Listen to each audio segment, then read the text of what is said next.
धीरे धीरे एक अजीब सा सवाल मन में उठता है। कभी आपने सोचा है, इंसान हमेशा आगे क्यों चलता है, पीछे क्यों नहीं? जन्म से लेकर आज तक हमें एक ही बात सिखाई गई, आगे बढ़ो, आगे देखो, आगे चलो। लेकिन अगर मैं आपसे कहूँ, आज दुनिया में घुटनों का दर्द, कमर की जकड़न और शरीर की थकान, इनमें से कई समस्याएं सिर्फ इसलिए बढ़ रही हैं क्योंकि हम हमेशा एक ही दिशा में चलते हैं। हाँ, यह सुनने में अजीब लग सकता है, लेकिन ज़रा अपने पूरे दिन को याद कीजिए। सुबह उठते हैं, आगे चलते हैं, फ़ोन देखते हैं, आगे, कंप्यूटर पर काम करते हैं, आगे, गाड़ी चलाते हैं, आगे। दिन भर शरीर एक ही पैटर्न में चलता रहता है। धीरे धीरे शरीर की कुछ मांसपेशियां बहुत ज़्यादा काम करती हैं और कुछ मांसपेशियां लगभग सो जाती हैं। यही असंतुलन धीरे धीरे बदल जाता है। घुटनों का दर्द, कमर की जकड़न, संतुलन की कमज़ोरी और कई बार दिमाग की थकान। लेकिन अब एक दिलचस्प बात सुनिए। दुनिया के कई देशों में एक अजीब एक्सरसाइज तेज़ी से लोकप्रिय हो रही है। लोग पार्क में, सड़क पर, यहाँ तक कि जिम में भी पीछे चल रहे हैं। इसे कहते हैं रिवर्स वॉकिंग। पहली नज़र में ये थोड़ा अजीब लगता है, लेकिन जब वैज्ञानिकों ने इस पर अध्ययन किया तो उन्हें कुछ ऐसा मिला जिसने कई लोगों को हैरान कर दिया। लेकिन उससे पहले एक छोटी कहानी। जापान के एक द्वीप का नाम है ओकिनावा। यह दुनिया के उन इलाकों में से है जहां सबसे ज़्यादा लोग लंबी उम्र तक जीते हैं। जब वैज्ञानिक वहां पहुंचे तो उन्होंने सोचा शायद कोई ख़ास दवा होगी, लेकिन जो उन्होंने देखा वह और भी दिलचस्प था। कई बुज़ुर्ग रोज़ थोड़ा थोड़ा पीछे चलते थे। उनके लिए यह कोई ख़ास अभ्यास नहीं था, बस एक आदत थी।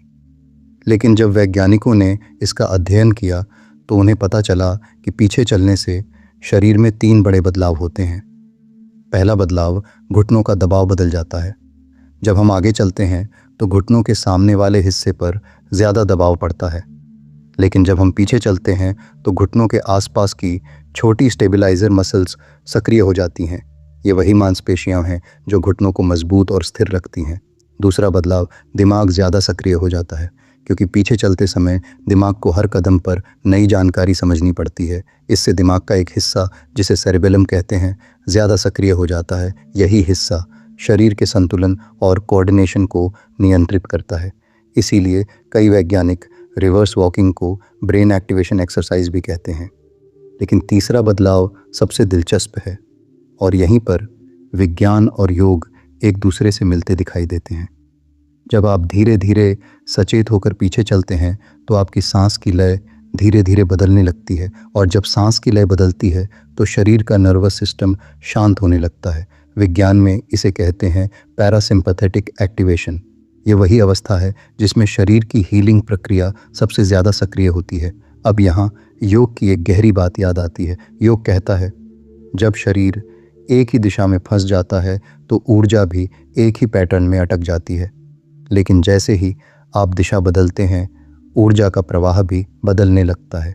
इसीलिए योग में कई अभ्यास उलटी दिशा में होते हैं, जैसे विपरीत करणी मुद्रा, जहाँ शरीर को उल्टी दिशा में रखा जाता है ताकि रक्त प्रवाह बदल सके, और रिवर्स वॉकिंग ठीक उसी सिद्धांत का एक सरल रूप है। लेकिन यहाँ सबसे बड़ा रहस्य अभी बाकी है, क्योंकि सिर्फ पीछे चलना काफ़ी नहीं है। अगर इसके साथ एक छोटी 1 मिनट की तकनीक जोड़ दी जाए तो इसका असर कई गुना बढ़ सकता है। और यही वह जगह है जहां अधिकांश लोग गलती करते हैं, क्योंकि वे सिर्फ पीछे चलते हैं, लेकिन उस 1 मिनट के रहस्य को नहीं जानते जो इस पूरे अभ्यास को कई गुना शक्तिशाली बना देता है। और यही तकनीक इस पूरे अभ्यास को सिर्फ एक्सरसाइज नहीं रहने देती, ये बन जाती है एक छोटा हीलिंग रिचुअल।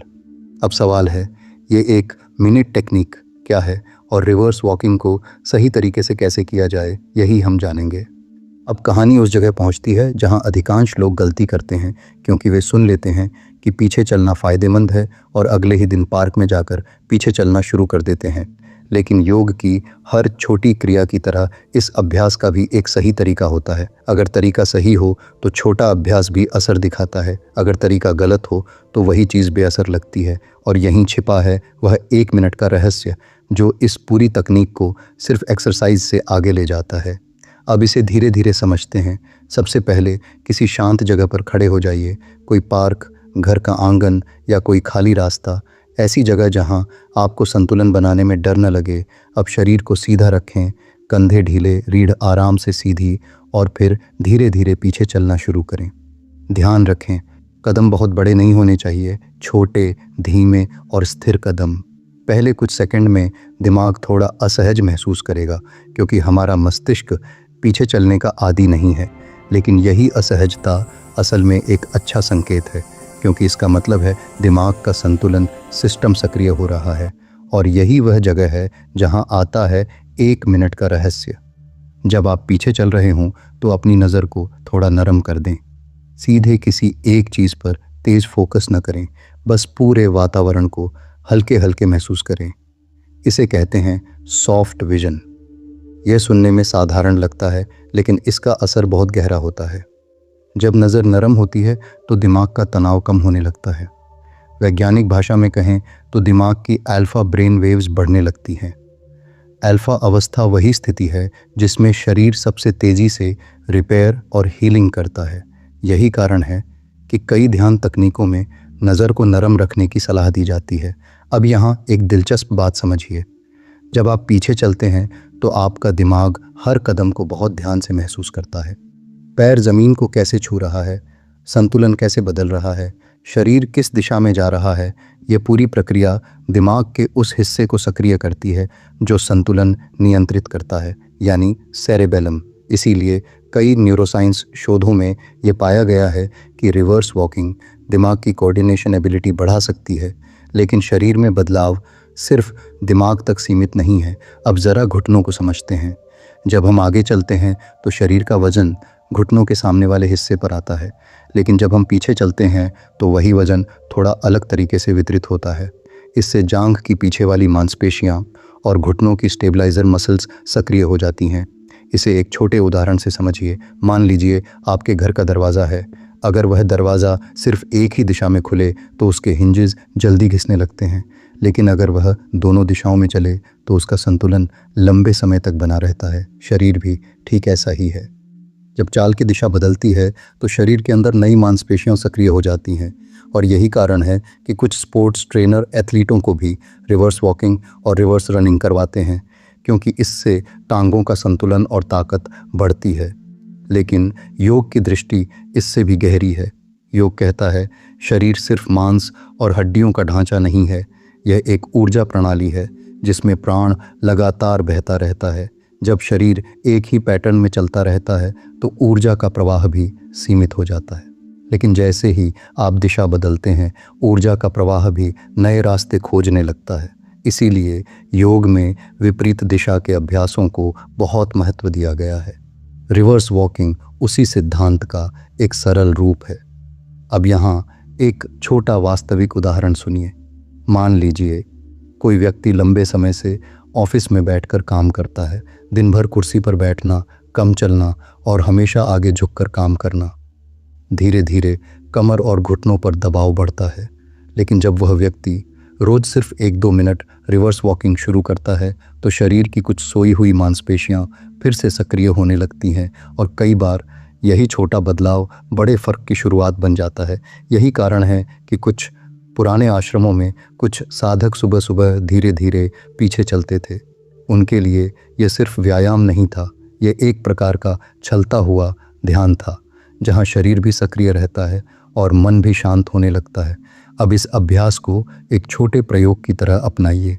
अगले 2 दिनों तक हर दिन सिर्फ 1 मिनट रिवर्स वॉकिंग, बस इतना। लेकिन करते समय 3 बातों का ध्यान रखें। पहली, धीरे चलें। दूसरी, कदम छोटे रखें। तीसरी, नज़र को नरम रखें। अगर आप इसे सजग होकर करेंगे तो कुछ दिनों में छोटे छोटे बदलाव महसूस हो सकते हैं। घुटनों में हल्कापन, चलते समय बेहतर संतुलन और मन में एक अजीब सी शांति। और यही योग की खूबसूरती है। यह हमेशा बहुत कठिन अभ्यास नहीं देता। कभी कभी सबसे छोटा अभ्यास भी सबसे बड़ा परिवर्तन शुरू कर देता है। अगर आपने यहाँ तक सुना है तो कमेंट में एक शब्द लिखिए, प्रयोग, ताकि मुझे पता चले कितने लोग इस छोटे प्रयोग को अपने जीवन में आजमाने वाले हैं। और जब भी यह अभ्यास करें, एक बात याद रखें, कभी कभी जीवन में सही दिशा पाने के लिए हमें थोड़ा पीछे भी चलना पड़ता है।